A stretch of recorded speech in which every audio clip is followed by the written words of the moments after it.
क्या शुभमन गिल के लिए अब खतरे की घंटी बज चुकी है? क्या शुभमन गिल इस वक्त रेड जोन में है, या यूं कहें कि शुभमन गिल क्या इस वक्त अब डेंजर जोन में है, खतरे के निशान से ऊपर हैं?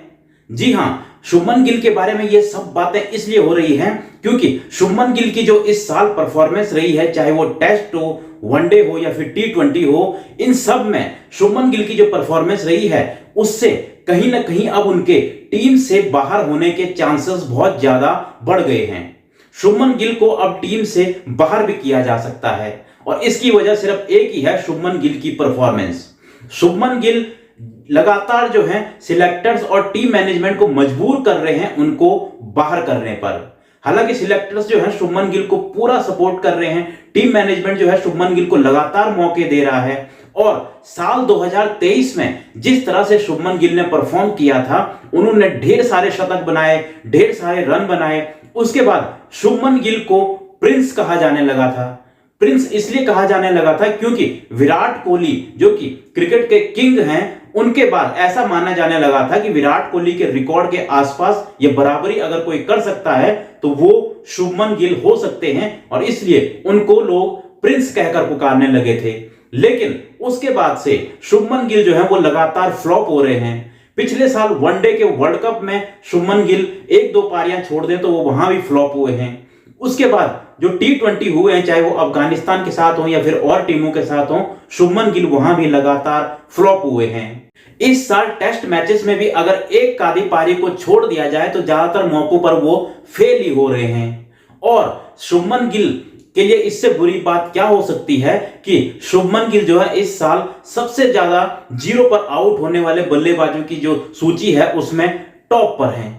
यानी कि वो इस साल सबसे ज्यादा बार जीरो पर आउट होने वाले जो बल्लेबाज हैं भारत की तरफ से, उनकी तरफ से टॉप लिस्ट में हैं।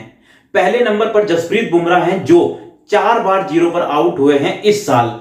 हालांकि जसप्रीत बुमराह को इससे बहुत ज्यादा कोई फर्क नहीं पड़ेगा क्योंकि वो एक गेंदबाज हैं और वो अपनी गेंदबाजी का काम बखूबी कर रहे हैं। लेकिन उसके बाद शुभमन गिल जो कि 3 बार इस साल जीरो पर आउट हुए हैं, उनके साथ हालांकि संजू सैमसन और विराट कोहली भी हैं जो कि 3-3 बार जो हैं आउट हुए हैं। लेकिन विराट कोहली पर भी सवाल लगातार उठ रहे हैं और संजू सैमसन तो टीम से अंदर बाहर हो ही रहे हैं। तो ऐसे में शुभमन गिल के लिए भी अब खतरे की घंटी लगातार बजती जा रही है। और बांग्लादेश के साथ जो पहला टेस्ट मैच है, इसमें पहली पारी में एक बार फिर से शुभमन गिल जीरो पर आउट हो गए। उसके बाद अब शुभमन गिल पर कहीं ना कहीं सवाल उठने शुरू हो गए हैं कि उनकी टीम में जगह बनती भी है या नहीं, क्योंकि पीछे जो है बहुत लंबी लाइन लगी हुई है।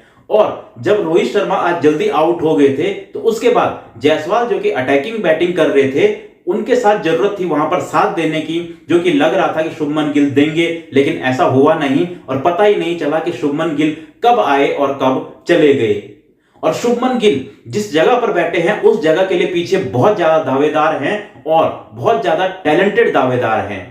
जी हां, ऋतुराज गायकवाड़ जो लगातार अच्छी बल्लेबाजी कर रहे हैं, वो सबसे प्रमुख दावेदार हैं शुभमन गिल की इस जगह के लिए। इसके साथ साथ ईशान किशन भी जो है वो लगातार अच्छी परफॉर्म कर रहे हैं। सरफराज खान को तो टीम में चुनकर भी फिर से दिलीप ट्रॉफी खेलने के लिए भेज दिया गया क्योंकि उनकी जगह ही नहीं बन रही थी। तो ऐसे में अब शुभमन गिल जो पीछे इतनी लंबी जो लाइन लगी हुई है, टैलेंट भरा पड़ा है, उनसे टक्कर लेने के लिए शुभमन गिल के लिए अब जरूरी है कि आगे आने वाले मैचेस में वो रन बनाएं, परफॉर्म करें और टीम में अपनी जगह पक्की करें। क्योंकि एक बार तो बीच में ऐसे भी हो गया था कि शुभमन गिल टेस्ट से भी बाहर होने वाले थे, लेकिन फिर उन्होंने एक शतक लगा दिया था जिसके बाद कुछ वक्त के लिए अब वो बच गए थे, लेकिन फिर से उनका फ्लॉप शो एक बार शुरू हो गया है। T20 में उनका हाल इतना बुरा था कि उनको T20 से बाहर करना पड़ा और T20 जो वर्ल्ड कप हुआ है वहां शुभमन गिल खेले ही नहीं। उसके बाद हालांकि उनको जिम्बाब्वे भेजा गया था कप्तान बनाकर 5 T20 के लिए, लेकिन वहां भी उन्होंने 2 हाफ सेंचुरी जरूर लगाई है, लेकिन वो कितनी आउटस्टैंडिंग थी वो हम सबको पता है।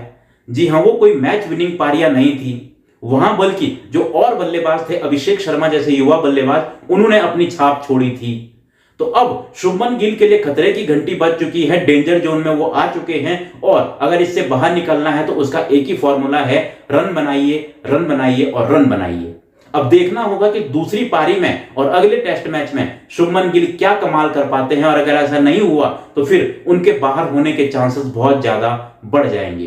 तो आपको क्या लगता है, अगर शुभमन गिल ऐसे ही फ्लॉप होते रहे तो उनकी जगह किस खिलाड़ी को मौका देना चाहिए? आप लोग अपनी राय कमेंट बॉक्स में दे सकते हैं। मिलता हूं मैं आपको एक और ऐसी वीडियो में।